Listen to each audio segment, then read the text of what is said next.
Your body already knows how to wake up. You've just taught it to panic instead. There is a man in Dalarna, a region deep in central Sweden, who hasn't owned an alarm clock in 43 years. His name is Eric. He's 72 years old, and every single morning he wakes exactly when his body needs him to. Not 5 minutes earlier, not 10 minutes later. Exactly when. He doesn't meditate to achieve this. He doesn't follow a rigid schedule. He simply understands something that most of the Western world has forgotten.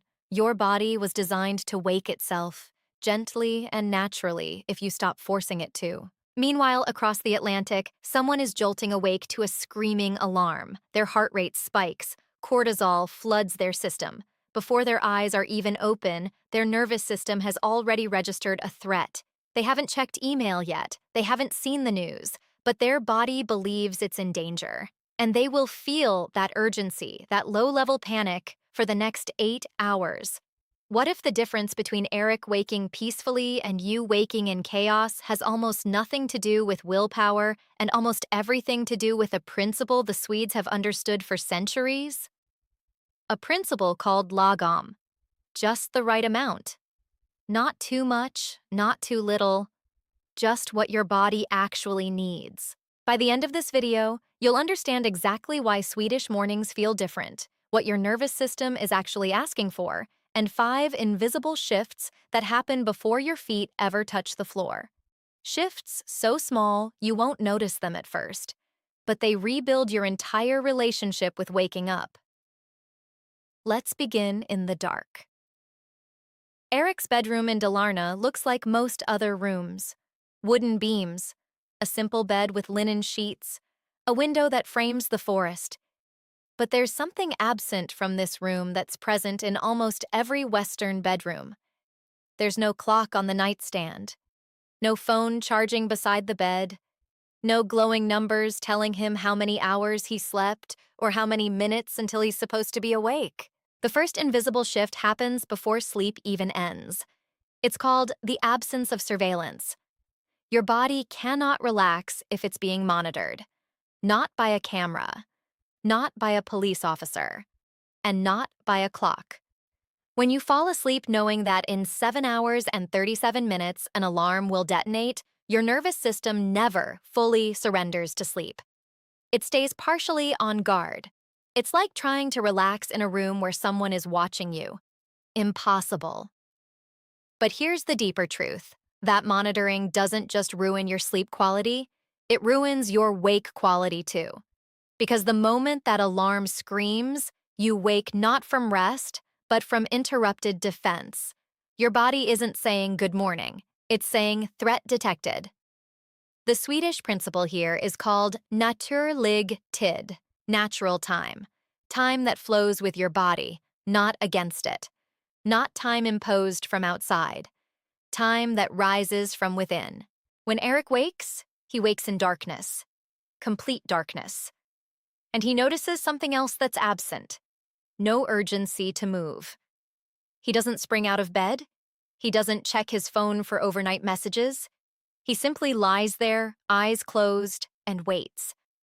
This is the second invisible shift. It's called the transition window. Your body doesn't want to go from sleep to full alertness in 6 seconds. It's biologically impossible and deeply stressful. Sleep is a parasympathetic state, your nervous system in rest mode. Wakefulness is sympathetic activation, your nervous system in action mode. The transition between them shouldn't be a cliff. It should be a ramp. In Japan, they call this liminal space the hora no ma, the hour between. In Sweden, it's simply respected. You don't rush it. For Eric, this transition lasts perhaps 10 minutes. Just lying there, eyes closed, breath steady, feeling his body reconnect with consciousness, layer by layer. Research from Harvard Medical School on sleep inertia, that grogginess you feel when you first wake, shows that people who rush this transition suffer increased cognitive decline for up to 4 hours after waking. 4 hours. That's a quarter of your day spent in a foggy, reactive state. And it all traces back to those first 10 minutes. The Swedish farmer isn't meditating during this transition. He's simply allowing it. That permission is the shift. When Eric's eyes finally open, the bedroom is still dark. Because the third invisible shift is the slowest introduction to light. Light, when it hits your eyes in the morning, is the primary signal that tells your brain it's time to be awake. This is called the circadian signal. It's powerful, but it's not an on and off switch. It's a dimmer. In the Max Planck Institute research on circadian disruption, scientists found that sudden, intense morning light, like flipping on a bathroom light or walking into a bright kitchen, creates a cortisol spike that's almost as pronounced as the one caused by stress. Your body reads that sudden brightness as an emergency. Sun's up. Move fast. Threat possible. But gradual light? Soft light? That's not an emergency. That's permission to gently activate. Eric's bedroom faces east. As the morning progresses, soft, golden light begins to filter through the windows. Warm, not harsh, not demanding, just present. He doesn't artificially speed this process with bright lights. He waits for the sun to do what it's been doing for millions of years. He syncs with it instead of against it. This is Lagom applied to light exposure. Just the right amount. Just the right speed. Once that gentle light has been in his eyes for a few minutes, his body has already begun releasing cortisol naturally. Not a panic spike, a gentle rise. This is the cortisol awakening response, the CAR, and it's completely normal. It's what gets you out of bed with motivation instead of dread. But it only works this way if you let it build gradually. The fourth invisible shift is perhaps the most counterintuitive, and it's the one most people get wrong without realizing it. Eric's first action after getting out of bed is not to eat. It's not to exercise. It's not to check anything. It's to drink a large glass of water, room temperature, nothing in it. Just water. This seems simple, but neurologically, it's revolutionary. Because after 8 to 10 hours without fluid intake, your body has woken up in a state of dehydration. Your cells are running on reserves. Your blood volume is lower. Your cortisol, because it regulates fluid balance, rises higher to compensate. You're not just tired, you're physiologically stressed. But water, plain, warm water, sends a signal to your entire endocrine system. It says, we're safe. Hydration is abundant.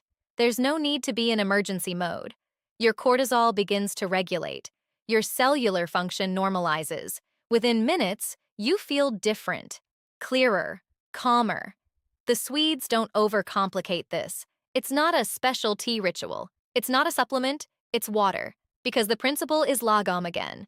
What your body actually needs, not what's trendy, not what sells, what works. And then, before anything else happens, before coffee, before breakfast, before any stimulation at all, comes the fifth invisible shift: movement without purpose. For Eric, this is a walk, not a workout, not exercise, not achievement. A walk through his forest. 20 minutes.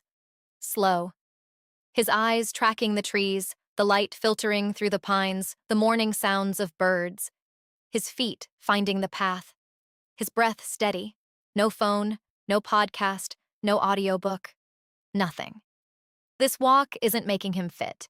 It isn't burning calories. It isn't ticking off a productivity box. It's doing something far more important. It's completing the wake-up cycle.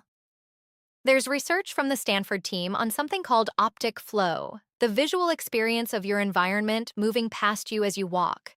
This specific pattern of motion has a measurable calming effect on the amygdala, your brain's threat detection center.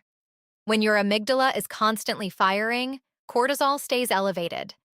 But gentle, rhythmic motion through a natural environment turns down the threat alarm.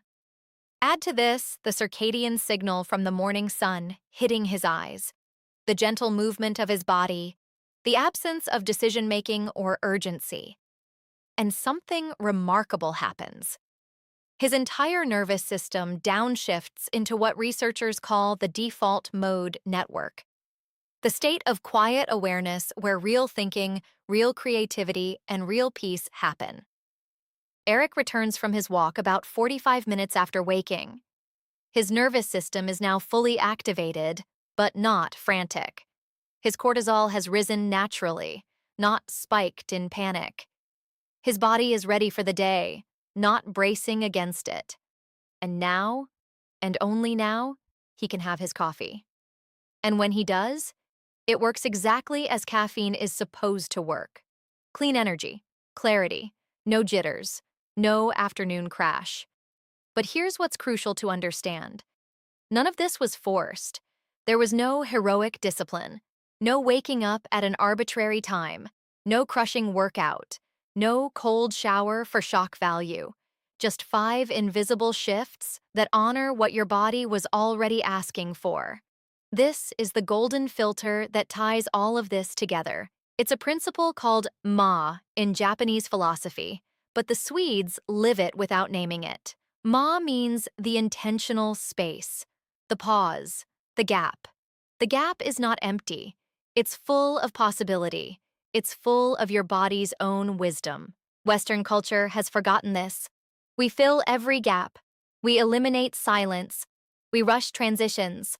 We impose external rhythms on bodies that have their own intelligence. And then we wonder why we feel panicked, exhausted, and out of control. But your body isn't asking for more. It's asking for permission to do what it already knows how to do.